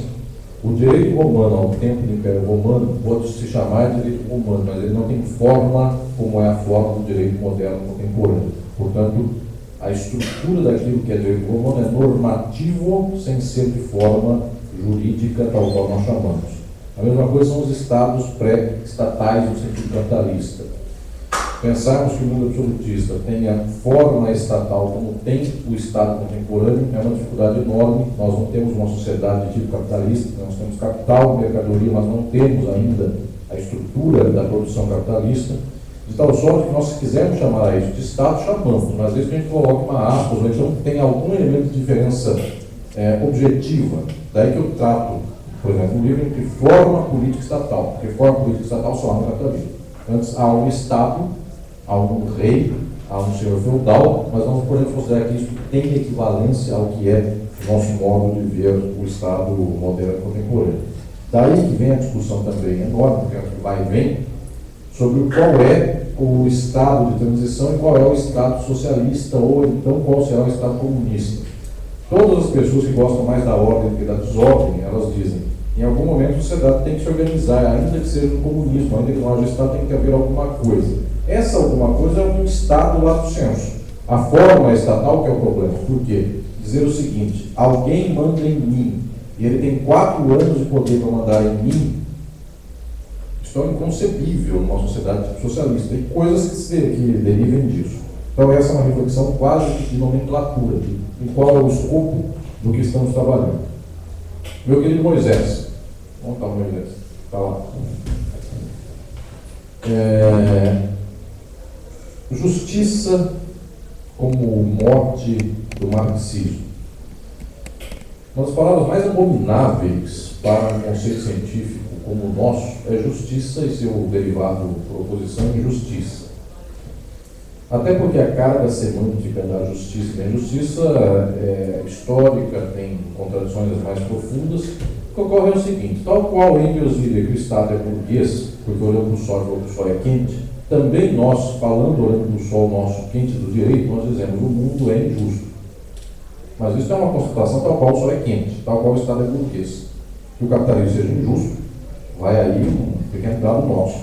E no aspecto geral, sem nenhuma acepção científica, de o mundo ser injusto e as formas anteriores ao capitalismo também serem outras injustiças, nós haveremos considerado, então, qualquer coisa que a gente venha a ter por socialismo, a superação do capitalismo, é menos injusto do que o capitalismo. Então, no critério amplo do sol ser quente e da lua ser fria, o nosso sol quente e lua fria, no que diz respeito ao direito, é o direito e a sociedade capitalista serem injustos. É só isso.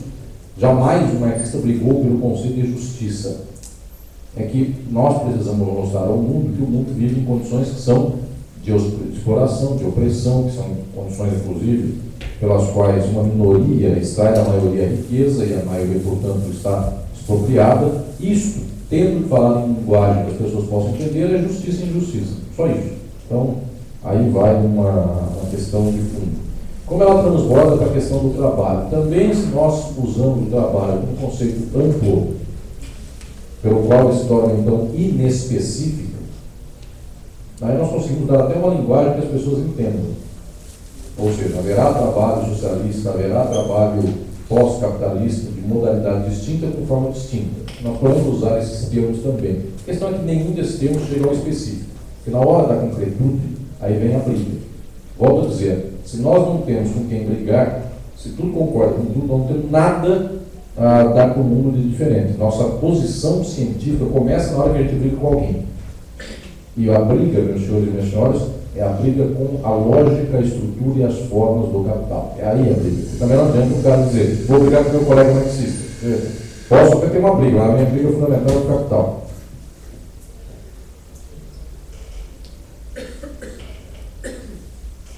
Meu querido Ricardo Bazella, uma alegria muito grande vê-lo aqui em Santa Catarina, eu que o vejo lá em Curitiba. E daqui a pouco eu estou na sua banca, não é isso? Um mês.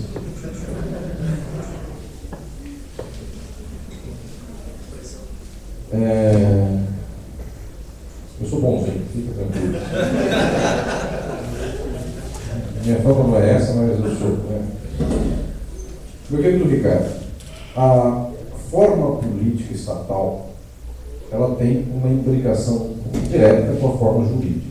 No entanto, para que todos entendam que existe um debate que tem implicações muito profundas na realidade, se a forma política estatal e a forma jurídica são a mesma coisa, ou qual é o grau de relação entre ambas.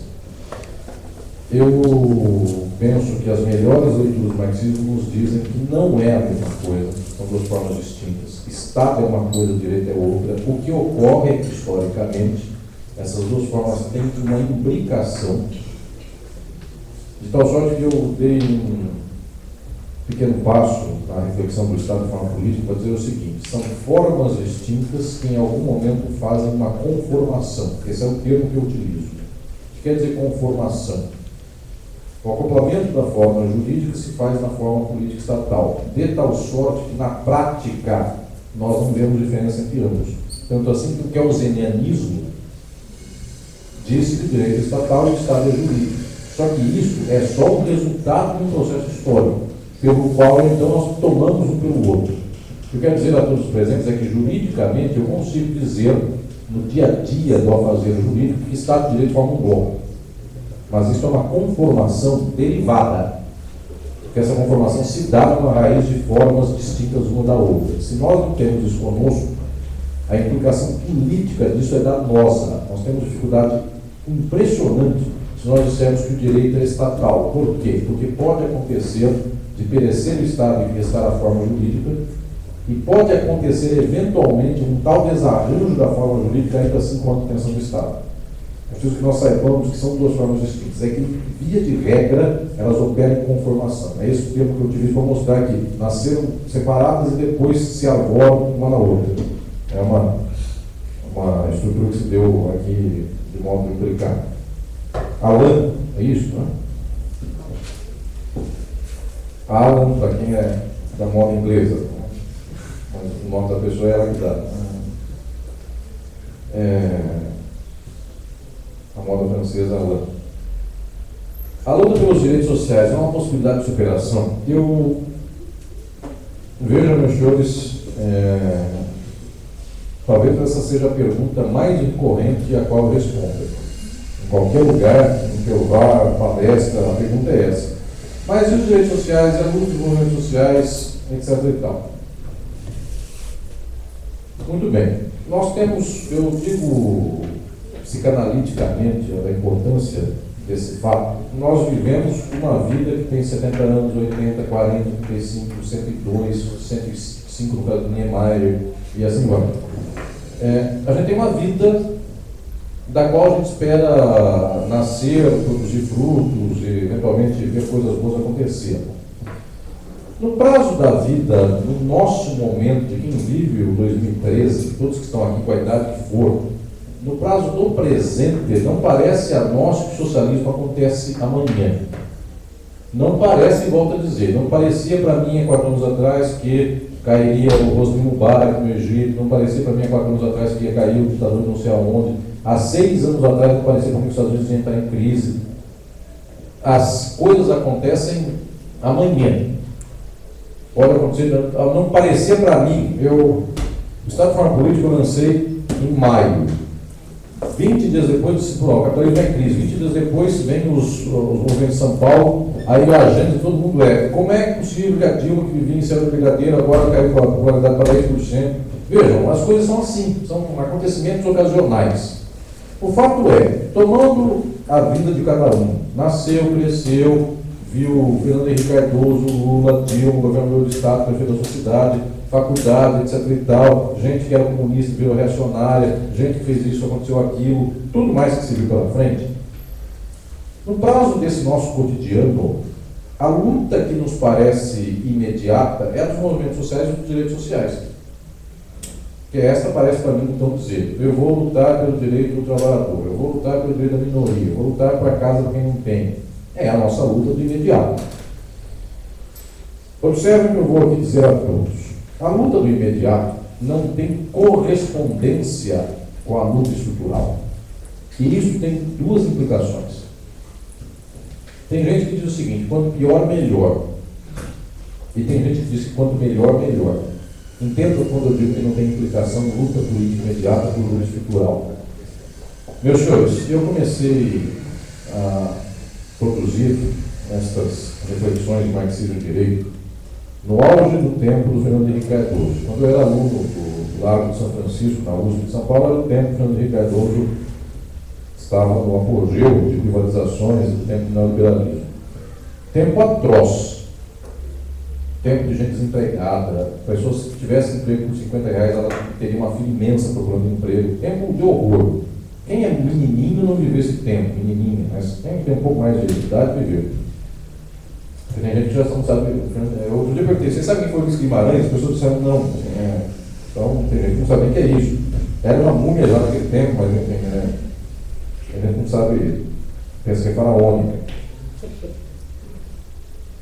Observe, o tempo atroz do ultra-neoliberalismo no Brasil foi um tempo no qual os movimentos sociais protestaram, tiveram talvez presença, eu diria, de dignidade muito grande, mas foi um tempo no qual o Brasil não se levantou. Se o Brasil fosse 10 vezes pior do que era, não teria uma revolução socialista.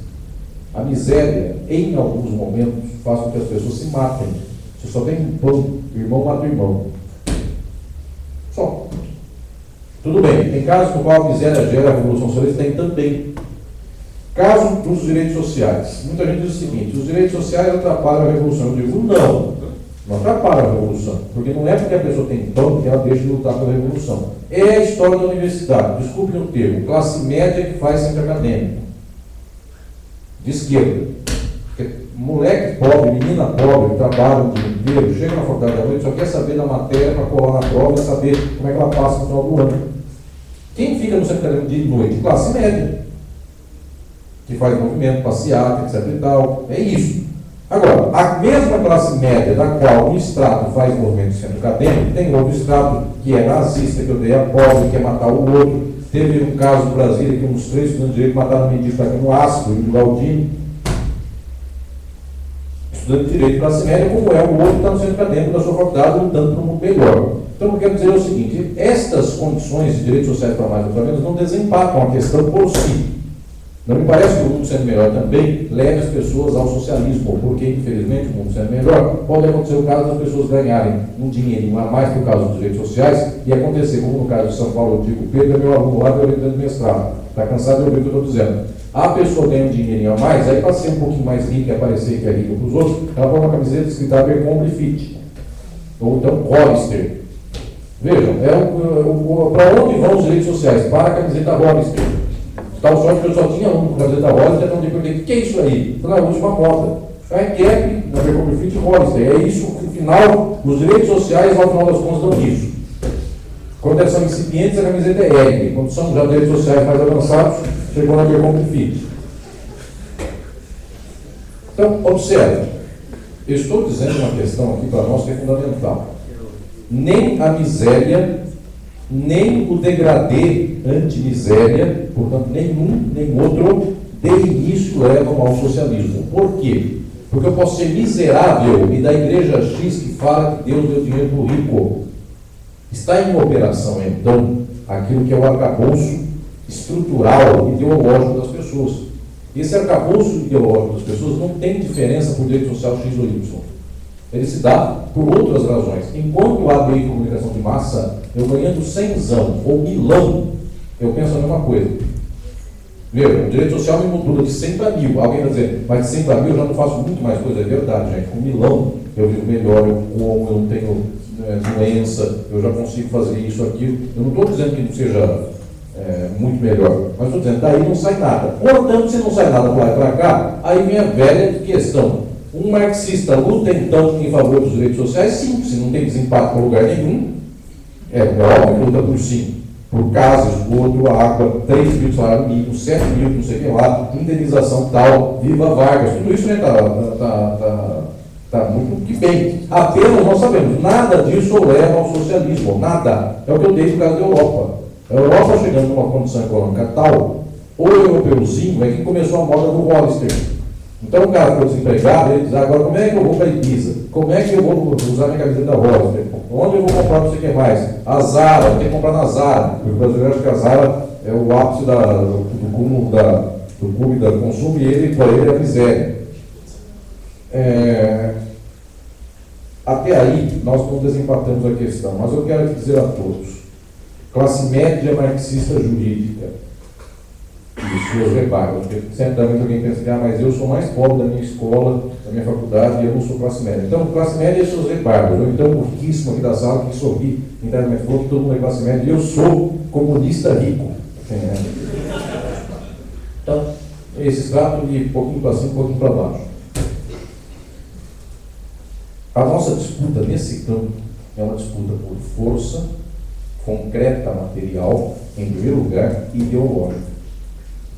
Porque quando a disputa ideológica se dá, quando a luta ideológica se dá, os direitos sociais não são nem empecilho, nem vento a favor. Nada. Essa é a dificuldade, quero dizer aqui a todos os meus queridos amigos e amigas, no governo como o governo do Brasil ou alguns governos de esquerda da América Latina. Por quê? Porque fica uma disputa sem fim.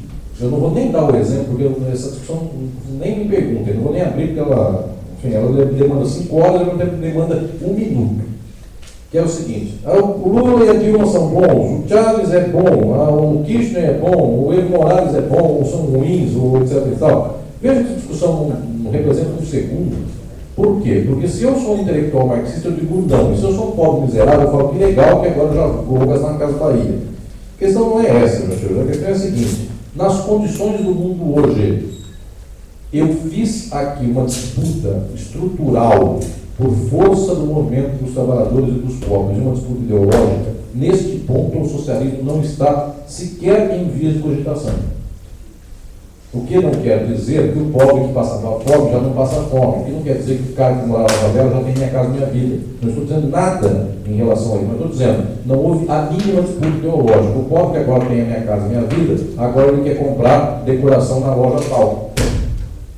Percebam, o desempate é em outro nível, são em formas sociais, não é simplesmente nos direitos sociais. Agora, é claro, eu não estou dizendo aqui então que os direitos sociais são ruins, pelo contrário, nós podemos viver a vida inteira e vivemos no balanço de mais direitos sociais ou menos direitos sociais. Se o balanço é mais ou menos, que seja o máximo. Entre Weimar e Hitler tem uma diferença profunda, profundíssima. Então, quero colocar as coisas nesses termos. Para quê? Porque aí a gente tira o peso do ombro. Porque o marxista não tem que dar a opinião final estrutural dos direitos sociais. O direito social é que nem pedra, bala, arma, chão, é o que tem na mão. E a luta que a gente faz amanhã, depois da manhã, mas há uma luta estrutural, a ela nós não podemos renunciar. Por que eu não renuncio a ela? Porque se eu gozar hoje de certos coisas aqui, o mundo está um pouquinho melhor, amanhã está um pouquinho pior. Eu preciso dizer que o mundo é uma desgraça, porque dizendo que é uma desgraça, amanhã eu já tenho dúvida. Mas eu vou voltar para casa no carro importado, mas falou de desgraça, mas não está tanto assim, né? Não está tão ruim. Então eu preciso dizer da desgraça, senão não vai. Última questão, meus senhores aqui presentes, minhas senhoras. Desesperança e esperança. Eu tenho profunda desesperança, e muitos aqui sabem disso, eu inclusive lancei o livro que me deu especial essa alcunha, eu lancei também aqui na Federal de Santa Catarina, não nesse auditório, lá no auditório do Centro de CCJ, Centro de Ciências Jurídicas. Quantas são ciências jurídicas? Para estar no plural.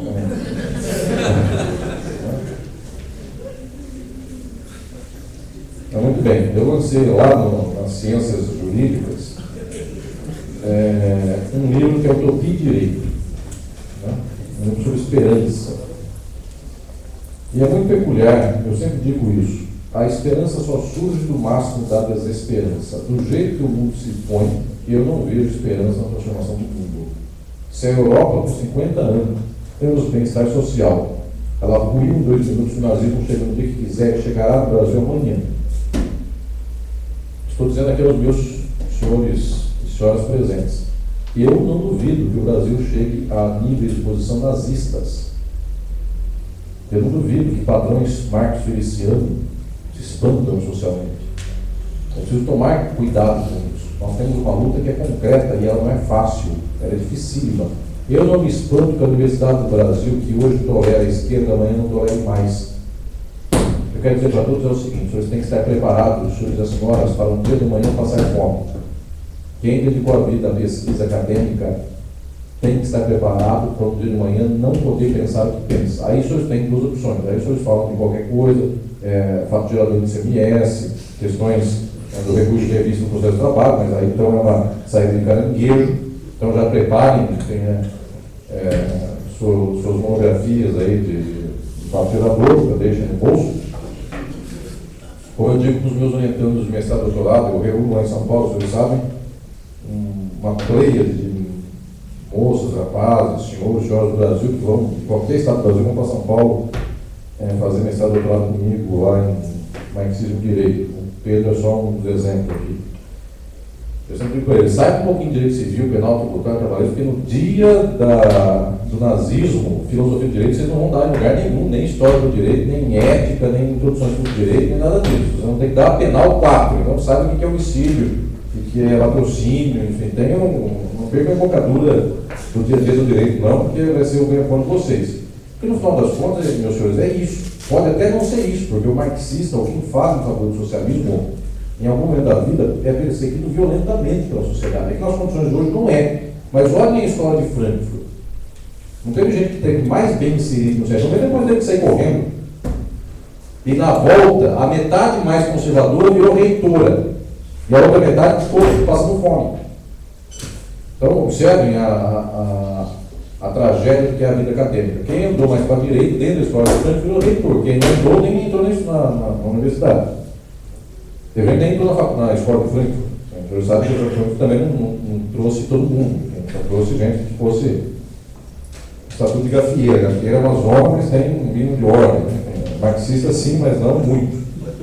Assim era o lema dos frankfurtianos. O Bloch, por exemplo, não pode ser frankfurtiano. Né? Era muito louco para ser frankfurtiano. E no dia que acabou o nazismo, ele foi para a Alemanha Oriental. Fez a prova que a história de Frankfurt estava certa. A história de Frankfurt voltou para o Ocidente, a Alemanha Ocidental. E foi contra o mais de 68. Então, quero dizer para todos que é preciso ter desesperança. O mundo é uma tragédia. O marxismo jurídico, meus senhores, ninguém está nem aí com ele. Não se engane, enfim. Eu tenho aqui 100 alunos, 100 professores, etc. e tal. A gente é louco, ninguém está nem aí com a gente. Não está nem aí. Agora, quando tem 200, a gente já começa a ser inimigo. Esse povo é normal, esse povo usa barba de Che Guevara, esse povo é normal, enfim. Fez uma festa depois do encontro, foi uma orgia, enfim. Da qual não fui convidado, porque eu vou viajar, mas não estou sabendo dessa festa, inclusive. Estou colocando bem aqui uma coisa.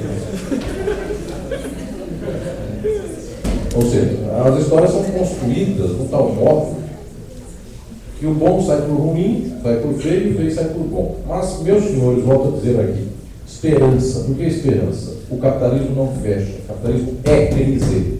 O Estado capitalista não fecha. Para cobrir de um lado, cobre do outro. As estruturas do mundo não fecham, não têm condição de serem suficientes. É justamente por isso que nós lutamos. É a dignidade da luta. Essa dignidade, infelizmente, eu quero dizer aqui, ela tem metade dela que é construída por ser marxista e a outra metade que é construída por ser só dignitário. A dignidade marxista é o mundo capitalista que tem que ser transformado e isso só existe nas condições das formas sociais do capitalismo. A outra metade Não importa que a luta seja pelo socialismo, qualquer luta que fosse luta decente do mundo, desde que o mundo é mundo, o resto da dignidade é por dignidade. Escravos contra escravidão, Espartacus, no mundo antigo, contra o escravagismo. A dignidade que teve o Espartacus é que a gente tem que ter. A dele era contra o escravagismo, a nossa é contra o capitalismo. Metade da nossa luta de dignidade se dá por causa do capitalismo e do socialismo, a outra se dá só porque somos dignos. E o que quer dizer isso? O mundo odeia o marxismo, o mundo odeia o socialismo. Por vergonha na cara, por dignidade, devemos lutar, ainda que o mundo nos taque pedra e, meus senhores, ainda que o mundo nos aplauda, porque eu também tenho medo de que o mundo chegue nesse ponto. Isso nos dá energia, isso nos dá força. Eu vi o horror do mundo dizer, mesmo assim tem que ter dignidade para essa luta. Obrigado.